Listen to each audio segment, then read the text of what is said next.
नमस्कार, आप देख रहे हैं आज तक। मैं हूं श्वेता सिंह। दुनिया को जब लगा कि वो एक वायरस की गिरफ्त से बाहर निकलने वाली है, तब वही वायरस एक दूसरे रूप में सामने आ गया। तैयारी थी पुराने दुश्मन से लड़ने की, लेकिन बहरूपीय दुश्मन ने एक बार फिर अपना रूप बदल लिया।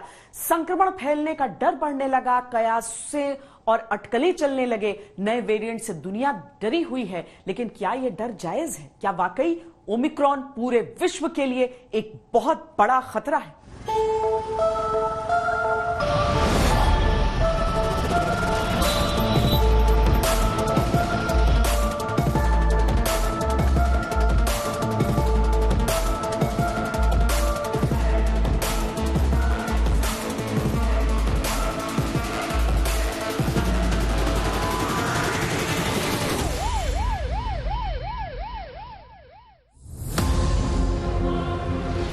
अल्फा से शुरू हुआ सफर बीटा, गामा और डेल्टा होते हुए ओमिक्रॉन तक जा पहुंचा है।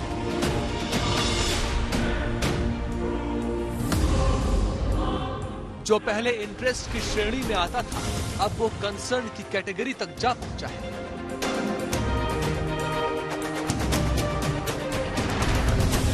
एक वायरस के खतरे बेशुमार हैं, एक वायरस के रूप हजार हैं।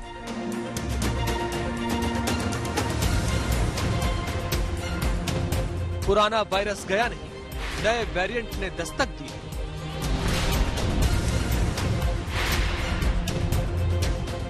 वैक्सीन लगी ही थी कि नई वैक्सीन की बातें होने लगी। पहले कोविड का कहर था, अब ओमिक्रॉन का असर है।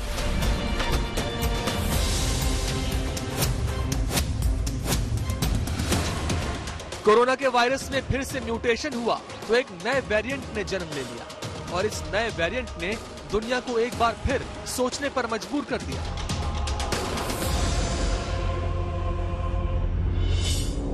बच्चों की वैक्सीन का इंतजार हो ही रहा था कि अब इस नए वायरस ने दोबारा खतरे का अलार्म बजा दिया है। तो क्या फिर से वही वक्त आने वाला है? क्या फिर से सांसों की जद्दोजहद शुरू हो जाएगी? क्या वाकई ओमिक्रॉन पर वैक्सीन बेअसर है? क्या अभी तक कोई दवाई नहीं बन पाई? क्या बच्चों बुजुर्गों पर खतरा ज्यादा है? क्या वाकई ओमिक्रॉन से डरने की जरूरत है? क्या म्यूटेशन ने वायरस को कमजोर बनाया है या ताकतवर? कैसे पता चले कि संक्रमण कोरोना वाला है या ओमिक्रॉन वाला?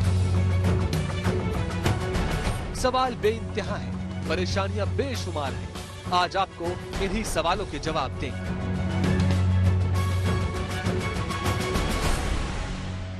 ओमिक्रॉन ग्रीक शब्दकोश का हिस्सा है। इससे पहले कोरोना के दूसरे वेरिएंट्स के नाम भी ग्रीक अक्षरों से उठाए गए, वहां से लिए गए। ग्रीक अक्षरों में अल्फा, बीटा, गामा, डेल्टा जैसे लेटर्स हैं जिन पर वायरस के वेरिएंट्स को नाम दिया जाता रहा है। लेकिन आखिर ये नाम डर का दूसरा रूप कैसे बनता जा रहा है? ये वेरिएंट कितना खतरनाक है और इससे कितना डरना और कितने सतर्क रहने की आवश्यकता है?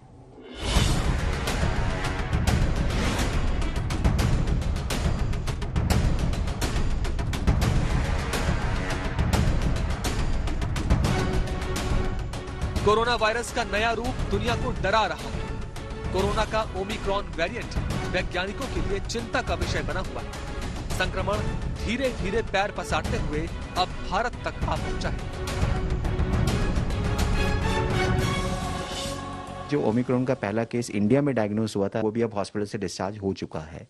2 इनिशियल स्टेटमेंट में ये पाया गया है कि इसकी स्प्रेड डेल्टा या डेल्टा से थोड़ी सी ज्यादा है, लेकिन जिसे हम कहते हैं prevention is better than cure, हम अपने गार्ड्स को डाउन ना करें। ओमिक्रॉन की पहचान सबसे पहले दक्षिण अफ्रीका में हुई थी। इस वायरस में अब तक सबसे ज्यादा 55 म्यूटेशन हो चुके हैं, जिसमें से 32 म्यूटेशन इसके स्पाइक प्रोटीन में हुए हैं। लेकिन क्या ये म्यूटेशन वायरस को कमजोर बनाते हैं? क्योंकि जानकारों के मुताबिक वायरस अपने वजूद को बचाए रखने के लिए ही म्यूटेट करता है। अभी स्टडीज चल रही हैं जिसमें वेरिएशंस बहुत ज्यादा हुए हैं, म्यूटेशंस बहुत ज्यादा हुए हैं, जो कि अनएक्सपेक्टेड हैं, और इसकी वजह से इसकी ट्रांसमिसिबिलिटी जो है वो बहुत तेजी से हो रही है। हम रात को सोते हैं तो ये कम कंट्रीज में होता है और सुबह को सो के उठते हैं तो 6 कंट्रीज में और पहुंच जाता है। इतनी तेजी से ओमिक्रॉन का फैलना जो है वो वैज्ञानिकों में चिंता को दर्शाता है।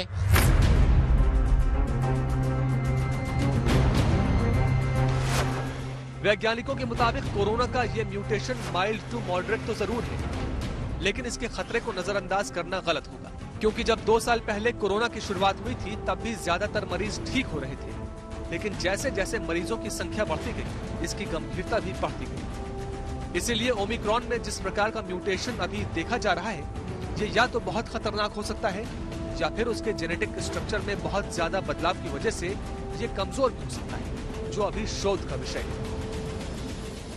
वायरस के स्वरूप में समय समय पर बदलाव हो सकते हैं और इसी तरह कोरोना वायरस में भी कुछ बदलाव हुए हैं जिससे अलग अलग वेरिएंट का जन्म हुआ है, जैसे अल्फा, बीटा और डेल्टा वेरिएंट। लेकिन हाल ही में ओमिक्रॉन नाम का नया वेरिएंट सामने आया है जो कि कोविड का ही एक बदला हुआ स्वरूप है और इस वेरिएंट में 50 से भी ज्यादा बदलाव देखे गए हैं।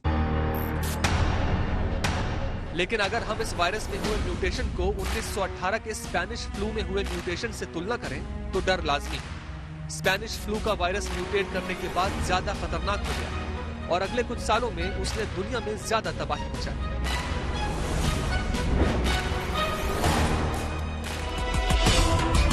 दरअसल म्यूटेशन 2 तरह से होते हैं।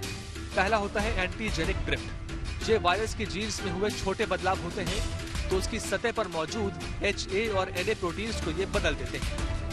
वायरस की सरफेस प्रोटीन दरअसल एंटीजन होते हैं, यानी शरीर का प्रतिरोधक तंत्र इनको पहचान कर इनके खिलाफ इम्यून रिस्पॉन्स पैदा करता है और लड़कर बीमारी को ठीक करता है। वायरस में होने वाले ये छोटे मोटे बदलाव अमूमन एक दूसरे से मिलते जुलते होते हैं, जिनसे शरीर को ज्यादा दिक्कत नहीं होती, लेकिन लंबे वक्त तक हुए बदलावों की वजह से वायरस ऐसे रूप में आ जाते हैं जिनको शरीर का इम्यून सिस्टम पहचान नहीं पाता और दोबारा संक्रमण का शिकार हो जाता है। दूसरा म्यूटेशन एंटीजेनिक शिफ्ट कहलाता है। इसमें वायरस के जीन में बदलाव का मुख्य कारण किसी जानवर से फैलने वाले संक्रमण की वजह से हो सकता है। स्वाइन फ्लू इसका एक उदाहरण है। ओमिक्रॉन का म्यूटेशन एक एंटीजेनिक ड्रिफ्ट है। दरअसल कोई भी वायरस हमारे शरीर में प्रवेश करने के लिए स्पाइक प्रोटीन का इस्तेमाल करता है, जिससे वो हमारी सेल्स के साथ जुड़ता है। और ये हम सब जानते हैं कि जब सेकंड वेव आई थी तो वो डेल्टा वेरिएंट के कारण आई थी और उस डेल्टा वेरिएंट के स्पाइक प्रोटीन में मात्र 2 बदलाव थे, लेकिन इस नए ओमिक्रॉन वेरिएंट के स्पाइक प्रोटीन में लगभग 30 बदलाव देखे गए हैं। कोरोना के डेल्टा वेरिएंट से ओमिक्रॉन की तुलना करें तो ओमिक्रॉन में कुल 53 म्यूटेशन हो चुके हैं, जिनमें से 32 म्यूटेशन उसके स्पाइक प्रोटीन में हुए हैं। ओमिक्रॉन के रिसेप्टर बाइंडिंग डोमेन में भी 10 म्यूटेशन हो चुके हैं, जबकि डेल्टा वेरिएंट में महज 2 ही म्यूटेशन हुए थे।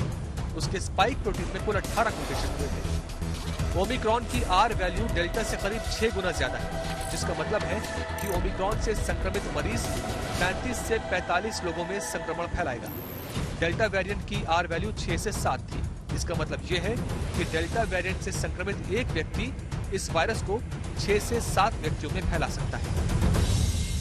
There's a lot of work that is ongoing in South Africa and in other countries to better characterize the variant itself in terms of transmissibility, in terms of severity, and any impact on our countermeasures like the use of diagnostics, therapeutics, or vaccines. So far, there's little information, but those studies are underway. So we need researchers to have the time to carry those out, and WHO will inform the public and our partners and our member states as soon as we have more information. Once a variant is classified as a variant of concern, it's really important that we have good SARS-CoV-2 surveillance around the world. The Technical Advisory Group for Virus Evolution will be meeting regularly about Omicron. It will take days to weeks for some of these studies to be undertaken. It's really important that these studies are done and they're done comprehensively. As soon as we have more information, we will make that information public. But it's important to know that there's a lot that you can do to keep yourself and your loved ones safe. अगर आपको खांसी, जुकाम या बुखार हो रहा है तो आपको कैसे पता लगेगा कि ये वायरस का कौन सा वेरिएंट है? RT-PCR टेस्ट के जरिए ये तो पता चल जाता है कि कोरोना का संक्रमण है या नहीं है, यानी आप पॉजिटिव हैं या फिर नेगेटिव हैं।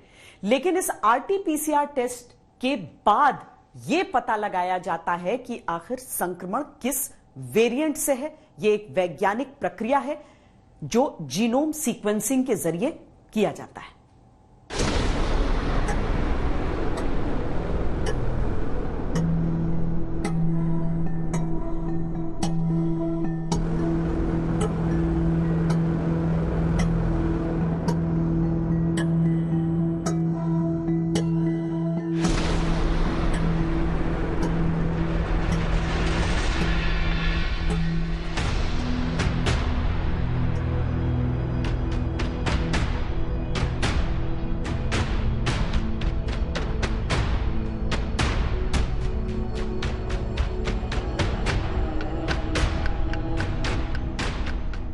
वैज्ञानिकों के मुताबिक किसी वायरस में हुए जेनेटिक बदलाव से ही उसके नए वेरिएंट का निर्माण होता है। कोरोना वायरस के जेनेटिक कोड को डिकोड करने की प्रक्रिया ही जीनोम सीक्वेंसिंग कहलाती है। इसके जरिए वैज्ञानिक वायरस के आरएनए का अध्ययन करते हैं और ये पता करते हैं कि उसमें संक्रमण फैलाने की कितनी क्षमता है। केमिकल हम बेस बोलते हैं, न्यूक्लियोटाइड, ठीक है, जिसमें म्यूटेशंस आप कोशिश कर रहे हैं ढूंढने की। तो जब हमको आरएनए इल्यूट मिलता है, प्यूरिफाइड आरएनए, वो आप देख सकते हैं, वो जो छोटी छोटी ट्यूब्स रखी हुई हैं उनमें हर एक डिफरेंट सैंपल का आरएनए है। यहाँ पे इस चार्ट पे अगर आप नजर डालेंगे तो आरएनए आइसोलेशन के बाद हमारा दूसरा स्टेप होता है लाइब्रेरी प्रिपरेशन, जिसमें सभी सैंपल्स के साथ हम केमिकली मॉडिफिकेशन करते हैं। जैसे आप यहाँ पर देख सकते हैं, उसको क्लीन करते हैं, उसका क्यूसी चेक करते हैं। उसके बाद इन सैंपल्स को इस प्लेट में डालते हैं। मशीन में क्या होता है? ये पीसीआर मशीन है, आपने आरटीपीसीआर जैसे सुना है, उसी का बहुत सिंपल फॉर्म ऑफ है। इसको हम पीसीआर मशीन बोलते हैं। यहाँ पे जब प्लेट रखी जाती है और हर एक वेल में प्लेट की बहुत 96 सैंपल्स इसमें एक बार में जा सकते हैं। ये हम इसलिए करते हैं ताकि हमारे पास बाकी के जो प्रोसेस इसके बाद होने वाले हैं उसके लिए हमारे पास इनफ क्वांटिटी ऑफ डीएनए रहे, ताकि वो सारी चीजें हो सके। किसी भी वायरस के म्यूटेशन को समझने के लिए जीनोम सीक्वेंसिंग जरूरी है। कई बार म्यूटेशन की ये प्रक्रिया वायरस को खतरनाक बना देती है। वायरस में बदलाव होने पर कई बार मौजूदा दवाएं या वैक्सीन काम नहीं करती। ऐसे में जीनोम सीक्वेंसिंग से जो जानकारी सामने आती है वो नई दवा बनाने में काम आती है। सीक्वेंसिंग के जरिए ये समझने की कोशिश की जाती है कि वायरस में म्यूटेशन कहां पर हुआ। अगर म्यूटेशन कोरोना वायरस के स्पाइक प्रोटीन में हुआ हो तो ये ज्यादा संक्रामक होता है, जैसा कि ओमिक्रॉन के बारे में कहा जा रहा है।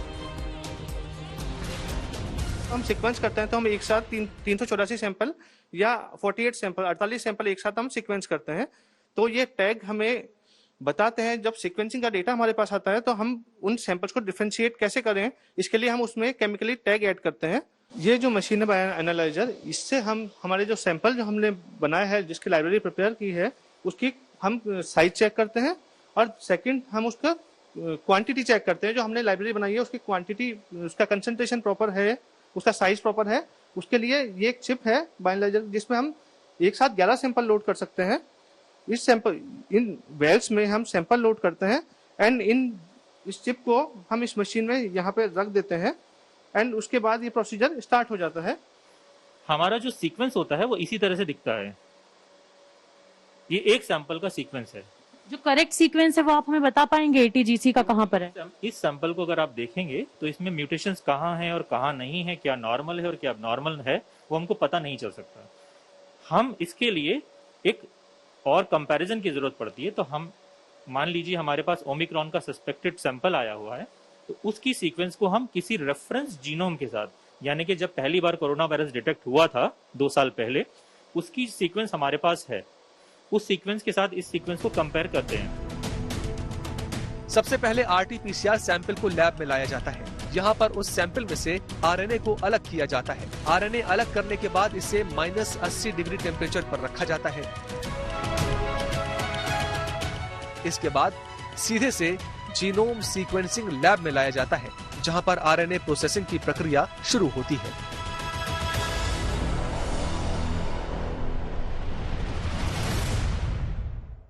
कोरोना का नया वेरिएंट ओमिक्रॉन फिलहाल तो दुनिया भर में दहशत का कारण बना हुआ है।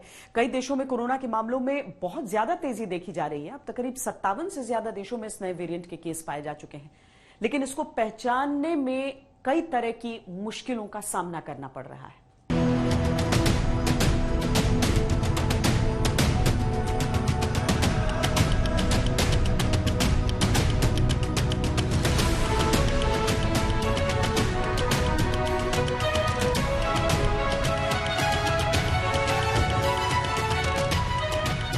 ओमिक्रॉन के लक्षण भी बिल्कुल सामान्य सर्दी जुकाम की तरह ही होते हैं। ये बिल्कुल साधारण वायरल फीवर की तरह होता है, लेकिन इसका मतलब ये कतई नहीं है कि इसमें लापरवाही की गुंजाइश है। अगर आपको सांस लेने में तकलीफ हो रही है, कमजोरी महसूस हो रही है, स्वाद और खुशबू आना बंद हो गई है, बुखार और थकान भी है, सर दर्द और बदन दर्द की शिकायत है, सूखी खांसी है, गले में खराश भी है, तो आप ओमिक्रॉन वेरिएंट के शिकार हो सकते हैं। अभी तक जो भी ओमिक्रॉन पॉजिटिव केसेस देश में डिटेक्ट किए गए हैं, उनमें मुख्यतः माइल्ड सिम्टम्स ही पाए गए हैं। कंटिन्यूड बेसिस पर टेक्निकल एडवाइस हम लोग के सामने यही आ रही है कि वैक्सीनेशन पर हमारा ध्यान बना रहे और वैक्सीनेशन के साथ साथ जो पब्लिक हेल्थ मेजर्स हैं, कोविड अप्रोप्रिएट बिहेवियर है, यानी कि use of mask, physical distancing, hand hygiene और रेस्पिरेटरी हाइजीन एक नए नॉर्मल के रूप में हम अपने जीवन में समाहित करें। इतनी तेजी से ओमिक्रॉन का फैलना जो है वो वैज्ञानिकों में चिंता को दर्शाता है, लेकिन अच्छी बात जो ये है वो इसकी मॉर्टेलिटी कम है अभी, और इसके सिम्टम्स बहुत कम हैं, और खास सिम्टम जो इसको हम लोगों को पहचानना है वो थकान है, उसके साथ गले में खराश है, हल्का बुखार है, सर में दर्द है, और कभी कभी इसके साथ दूसरे लक्षण भी हो सकते हैं। अभी तक की जितनी रिसर्चेस हैं, और चूंकि ये सिर्फ 8-10 दिन का ही केस है, अभी सिर्फ लिमिटेड केसेस हैं, लिमिटेड कंट्रीज में है, जैसे इंडिया एक पॉपुलेटेड कंट्री है, वहाँ भी लिमिटेड केसेस हैं, तो कोई भी कंक्लूसिव स्टेटमेंट देना एविडेंस बेस्ड, जिसे हम एलोपैथिक मेडिसिन में कहते हैं, आज की डेट में पॉसिबल नहीं है। बट उसके साथ ये भी नहीं है कि हम अपने जो भी एहतियात हम बरतते हैं हम उनको बरतना कम कर दें। ये हो सकता है ओमिक्रॉन उससे माइल्डर हो, और ये भी हो सकता है कि ओमिक्रॉन उससे ज़्यादा खतरनाक हो। तो हमें अपने आप को उसी हिसाब से प्रिपेयर करना है कि ये एक बुरी बीमारी है, हम उन दिनों को वापस ना देखें जो हमने झेला है एज अ डॉक्टर या एज अ पेशेंट, और हमें अपनी सारी प्रिकॉशंस वैसे ही जारी रखनी चाहिए। ओमिक्रॉन वेरिएंट के बारे में वैज्ञानिकों के पास जानकारी कम होने की वजह से इसके बचाव और रोकथाम की जानकारी भी कम है, लेकिन जानकार मानते हैं कि सबसे पहले तो अगर वैक्सीन नहीं लगवाई है तो वैक्सीन जरूर लगवा लें, भीड़ भाड़ वाली जगहों से खुद को दूर रखें, मास्क लगाएं, लक्षण हो तो कोरोना का टेस्ट कराएं और खुद को आइसोलेट कर लें। हिंदुस्तान में 130 करोड़ से ज्यादा डोज वैक्सीन की दी जा चुकी है, लेकिन ओमिक्रॉन के आने के बाद से यह कहा जाने लगा है कि क्या वैक्सीन बेअसर हो गई है, क्या यह सही है? इस बीच सरकार जल्द ही बूस्टर डोज को लेकर भी जानकारी साझा कर सकती है।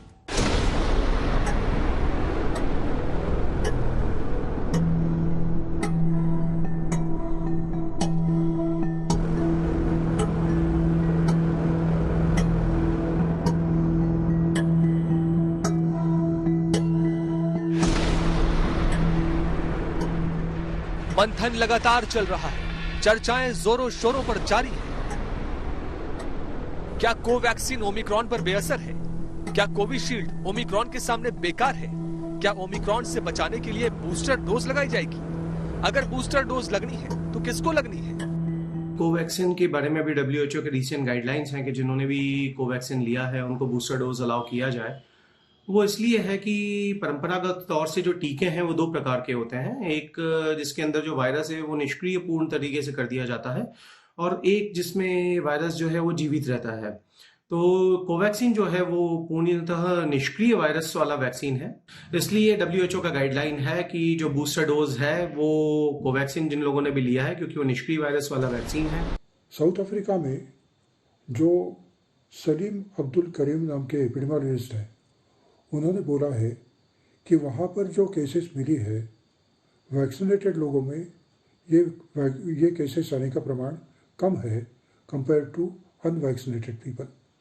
तो इसका मतलब ये हो सकता है कि वैक्सीन का असर शायद अभी कुछ हद तक होगा, इसके लिए वैक्सीन लेना ज़रूरी है। पूरे दुनिया भर में कोरोना वैक्सीन की जो भी उपलब्धि है, उन सभी वैक्सीन्स में कोरोना का जो स्पाइक प्रोटीन है उसका ही इस्तेमाल किया जाता है, और जो भी उससे एंटीबॉडीज बनती है वो भी उस स्पाइक प्रोटीन से ही बनती है। जबकि ओमाइक्रॉन जो नया म्यूटेटेड वायरस आया है, तो उसमें उसके स्पाइक प्रोटीन में 30 से ज़्यादा म्यूटेशंस हो गए, इसलिए उसके स्पाइक प्रोटीन के जो गुणधर्म है, जो क्वालिटीज़ है वो बदल गई है। इसलिए हो सकता है कि जो भी वैक्सीन है उनका ये ओमाइक्रॉन पर ज़्यादा असर नहीं होगा। अब तक की जो उसके लिए रिसर्च हो रहा है, जो भी प्राथमिक इंफॉर्मेशन आई है उसमें ये समझता है कि खाली 40% उसका असर होगा। इसलिए दुनिया के कई देशों ने तीसरा डोज देने का जो शुरुआत की थी उसमें काफी जोर लगाया है। कोरोना के ओमिक्रॉन वेरिएंट ने दुनिया भर के वैज्ञानिकों के लिए चिंता बढ़ा दी है। जानकारों का कहना है कि कोरोना का यह नया वेरिएंट वैक्सीन से बनी प्रतिरक्षा को मात देने की क्षमता रखता है, यानी अगर दोनों टीके लग चुके हैं तब भी सावधान रहने की जरूरत है। इंडिया में जिस तरह से वैक्सीन के नंबर्स बढ़े हैं, लगभग 100 करोड़ के ऊपर एक डोज लग चुकी है, 50 करोड़ के आसपास 2 डोजेस लग चुकी है, तो हमारे बहुत सारी पॉपुलेशन में ऑलरेडी एंटीबॉडीज हैं अगेंस्ट कोविड। सेकेंडली, बहुत सारे मरीजों को कोविड हुआ है। अगर मैं अपने आसपास के लोगों में बात करूं तो लगभग मेरे 80-90% आसपास के लोगों को कोविड हुआ है, तो उनके भी एंटीबॉडीज हैं। ये एंटीबॉडीज हो सकता है एज ए मेडिकल साइंस, ये एंटीबॉडीज हो सकता है कि इस ओमिक्रॉन वेरिएंट के अगेंस्ट काम करे। तो ये हो सकता है, इट इज़ अ पॉसिबिलिटी कि जो डिजीज हो वो माइल्डर फॉर्म की हो, डिजीज हो वो उतनी घातक ना हो जितना कि डेल्टा वेरिएंट था, क्योंकि उस समय हम वैक्सीनेटेड थे ही नहीं और पहली वेव इंडिया में इतनी कभी रैम्पेंट हुई भी नहीं। बट बिकॉज हमारे पास वैक्सीनेशन नंबर्स बहुत ज़्यादा हैं, हमारे पास ऐसे मरीज बहुत है जिनको कोविड हुआ था, तो शायद ये ओमिक्रॉन की वेव उतनी खतरनाक ना हो जितने की डेल्टा की। इधर सरकार भी बूस्टर डोज को लेकर लगातार बैठक कर रही है और जल्द ही इस पर स्वास्थ्य मंत्रालय फैसला भी ले सकता है। टीकाकरण पर नेशनल टेक्निकल एडवाइजरी ग्रुप को बूस्टर डोज पर नीति तय करनी है। जहां ओमिक्रॉन वेरिएंट वायरस ज्यादा है वहां हॉस्पिटलाइजेशन कैसा है और जगह पे कैसा है, इंडिया में उसके ऊपर नजर रखी जा रही है, लेबोरेटरी में उसको ग्रो किया जा रहा है और उसके ऊपर इफेक्ट क्या हुई है वो चेक कर रहे हैं सारी दुनिया। आज उसके पर ओमिक्रॉन पर अध्ययन कर रही है और अध्ययन के आधार पर एक्सपर्ट लोग अपना ओपिनियन देंगे। हालांकि WHO ने बूस्टर डोज पर करीब अपनी सहमति दे दी है। WHO के अनुसार जिनकी प्रतिरोधक क्षमता कमजोर है, यानी जिन्हें स्वास्थ्य संबंधी समस्याएं हैं या जिन्होंने इनएक्टिवेटेड वैक्सीन लगवाई हैं, उन्हें बूस्टर डोज दी जानी चाहिए। भारत में कोवैक्सीन और सिनोवैक इनएक्टिवेटेड वैक्सीन हैं, जिन्हें WHO ने मंजूरी दे रखी है।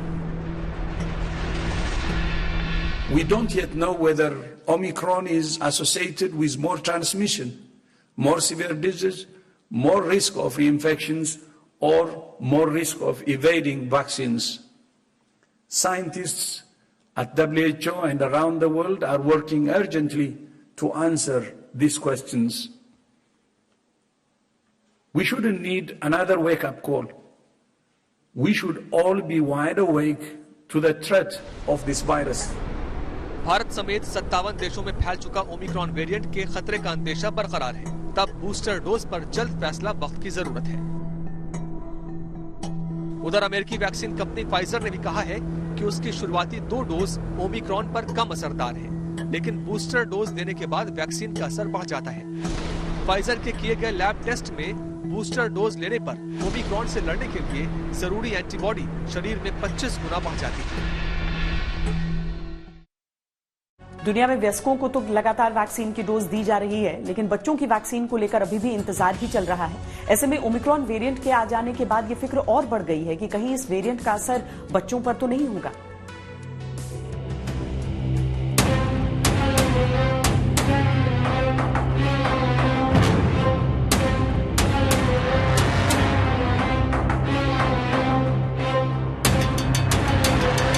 क्या ओमिक्रॉन बच्चों के लिए खतरे का अलार्म है? क्या ओमिक्रॉन बच्चों के लिए हो सकता है घातक? दक्षिण अफ्रीका में सामने आया ओमिक्रॉन वेरिएंट भारत समेत दुनिया के कई देशों में धीरे धीरे फैल रहा है। लेकिन चिंता की बात यह है कि कहीं ओमिक्रॉन वेरिएंट बच्चों के लिए खतरनाक तो साबित नहीं हो जाएगा।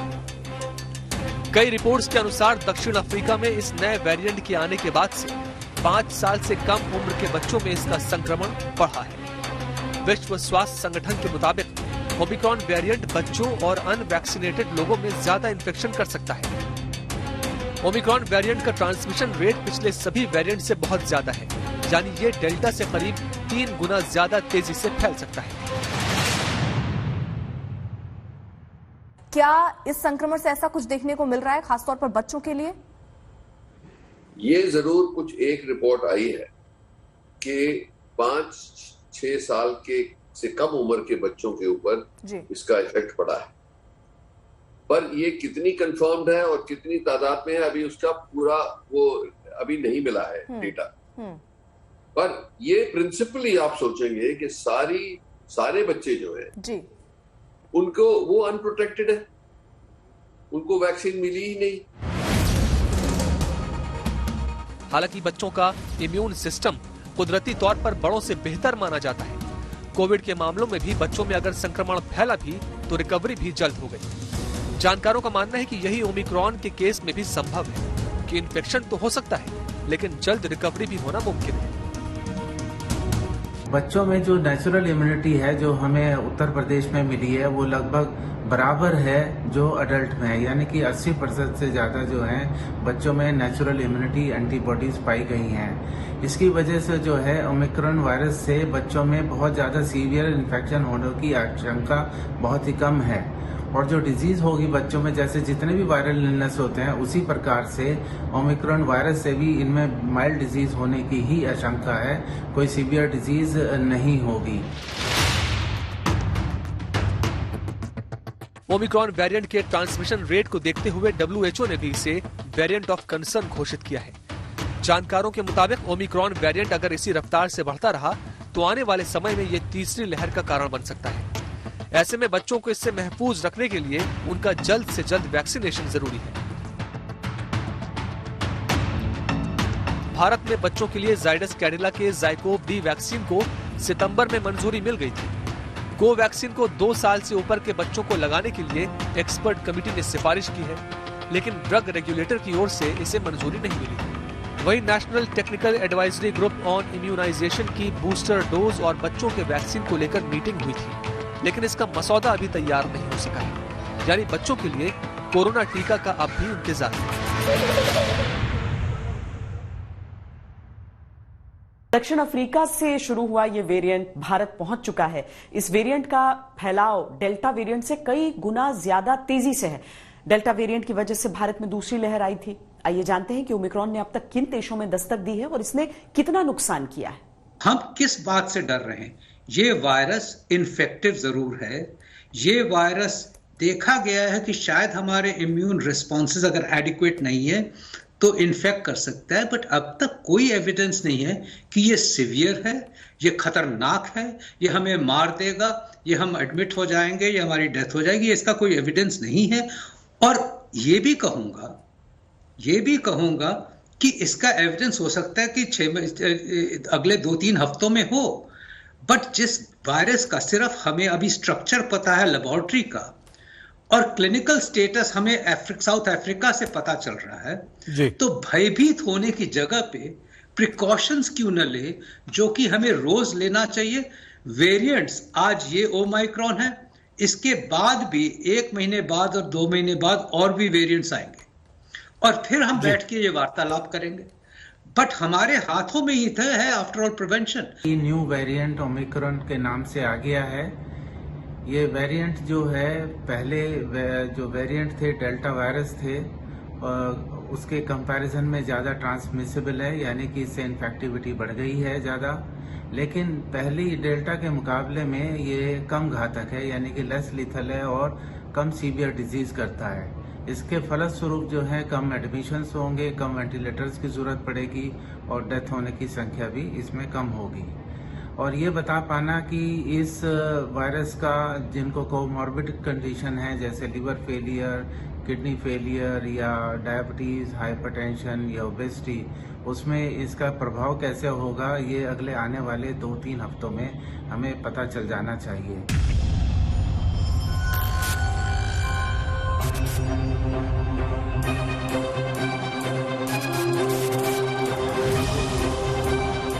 ओमिक्रॉन वायरस का पता सबसे पहले बोत्सवाना में और फिर दक्षिण अफ्रीका में चला, जहां 25 नवंबर को इस नए वेरिएंट की घोषणा की गई। 26 नवंबर को यानी दक्षिण अफ्रीका की घोषणा के अगले दिन WHO ने इसको नाम दिया और वेरिएंट ऑफ कंसर्न घोषित कर दिया। इसके बाद ये नीदरलैंड्स, इजराइल, हांगकांग और बेल्जियम में फैला। 27 नवंबर को ऑस्ट्रेलिया, चेक रिपब्लिक, इटली, जर्मनी और ब्रिटेन में ओमिक्रॉन ने दस्तक दी। 28 नवंबर को ओमिक्रॉन डेनमार्क और ऑस्ट्रिया में भी पहुंचा। 29 नवंबर को कनाडा, स्वीडन, स्पेन और स्विट्जरलैंड में भी इस वेरिएंट से संक्रमित लोग पाए गए। 30 नवंबर को जापान, फ्रांस और पुर्तगाल में भी ओमिक्रॉन से संक्रमित मामलों की पुष्टि हुई। 1 दिसंबर को 9 और देशों में ये वेरिएंट फैला। इनमें सऊदी अरब, ब्राजील, दक्षिण कोरिया, यूएसए, नॉर्वे, आयरलैंड, घाना, नाइजीरिया और यूएई शामिल हैं। 2 दिसंबर को इसने भारत में दस्तक दे दी। भारत में अब तक ओमिक्रॉन के 38 से ज्यादा मामले आ चुके हैं। हमारी इस खास पेशकश में अभी के लिए इतना ही। देश और दुनिया की बाकी खबरों के लिए देखते रहिए आज तक।